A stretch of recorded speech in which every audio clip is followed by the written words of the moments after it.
guys, dito na kami sa van. Punta kaming Iloilo. First travel ni Stephanie. Step, say hi. Hi. Ma. So time check natin guys is alas 7. Tingnan natin kung anong oras tayo darating dun.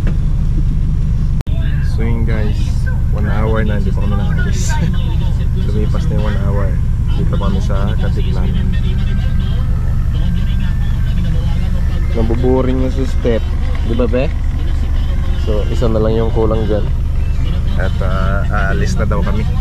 Sana all.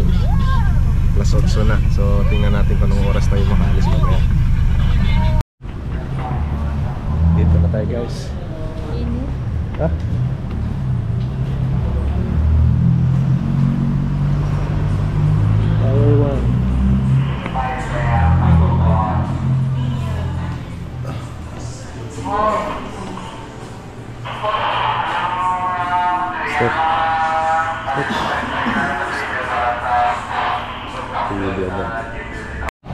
So guys, tingnan nyo yung building na yan.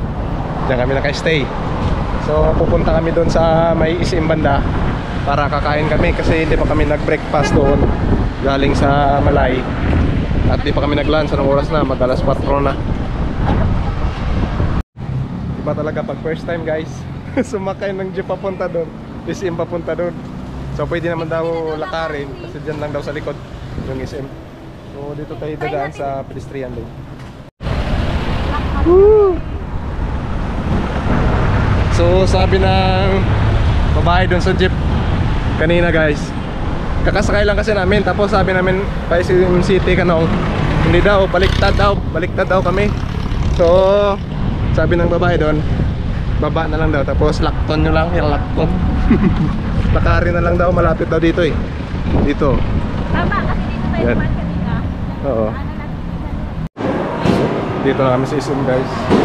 Ang daming tentasyon dito, maraming magagandang mga gamit.